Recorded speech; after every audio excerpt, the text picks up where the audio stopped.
جماعت اہل حدیث کے مایہ ناز خطیب، مذہبی اسکالر، محترم و مکرم پروفیسر ڈاکٹر عبدالرزاق ساجد کے نیو بیانات، خطبات، دروس قرآن و حدیث کی روشنی میں سننے کے لیے ہمارے یوٹیوب چینل کو سبسکرائب کریں، فیس بک پیج کو بھی فالو کریں۔ بارک اللہ فیکم۔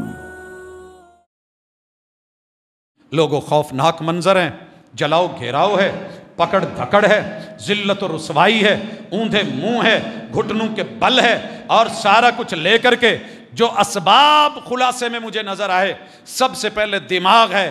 دماغ کی غلط سوچ و بچار جہنم میں لے جاتی ہے، یہ غلط عقیدے کی طرف کھینچتی ہے، اور غلط عقیدہ جہنم کا باعث بنتا ہے۔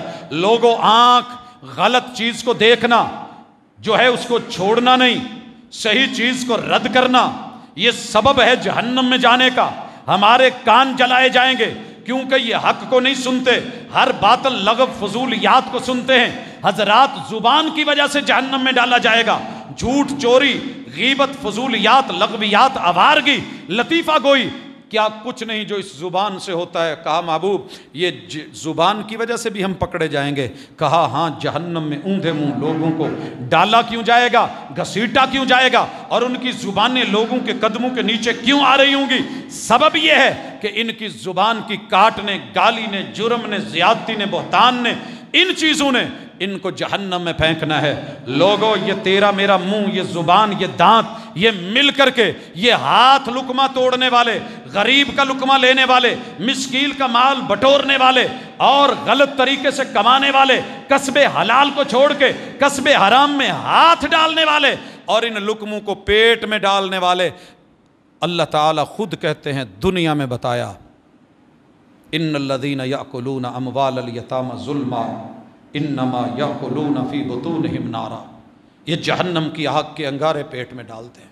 لا تاکلوا اموالکم بینکم بالباطل، بھوک جتنی مرضی لگی ہے، اس پیٹ کی بھوک حرام مال سے نہیں، چوری والے مال سے نہیں، رشوت والے مال سے نہیں، جرم اور زیادتی اور ڈاکے ڈال کے نہیں، حلال کما کوت لا یموت کھا، اے طائر لاہوتی اس رزق سے موت اچھی جس رزق سے آتی ہو پرواز میں کوتاہی۔ شرمگاہ سے لے کے گھٹنوں تلک، گھٹنوں سے لے کے قدموں تلک، چال سے لے کے ڈھال تلک، وجود سے لے کے روح تلک، جسم سے لے کے جان تلک، حضرات یہ باڈی ہے، اسی کا قصور ہے، اسی کی دانائیاں، اسی کی نادانیاں ہیں، اسی کی عقل مندی اور اسی کی بے وقوفیاں ہیں۔ یہی جنت کا سبب، یہی جہنم کا سبب۔ آئیے اس کو کچھ ایسا بنانے کی کوشش کریں، اس کو کنٹرول کریں، اس کے غلام بن کے، اسیر بن کے، اس کے پیچھے بھاگنے والے نہیں، بلکہ اپنے آپ کو عقل مند اور دانا سمجھ کے، دنیا کو ادنا سمجھ کے، آخرت کو اچھا سمجھ کے، وَلَلْآخِرَةُ خَيْرٌ لَكَ مِنَ الْأُولَىٰ، یہ فیصلہ کر کے دنیا ضرور کمائیں، ربنا آتنا فی الدنیا حسنہ، مگر حسن پیدا کریں، آخرت کا حسن بھلائیں مت۔ یہی کامیابی اور یہی کامرانی ہے۔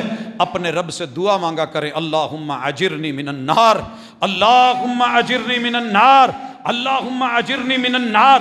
جب ہم میت کے لیے دعا کرتے ہیں، اللہم اعوذ من فتنۃ القبر ومن عذاب النار، اللہم انہ فی ذمتک وحبل جوارک فقی من فتنۃ القبر ومن عذاب النار۔ اللہ ہمیں بھی، ہمارے مردوں کو بھی، زندوں کو بھی، اس دنیا سے جانے والوں کو بھی، اللہ سب کو جہنم کی آگ سے بچانا۔ اقول قولی ھذا وآخر دعوانا ان الحمد للہ رب العالمین۔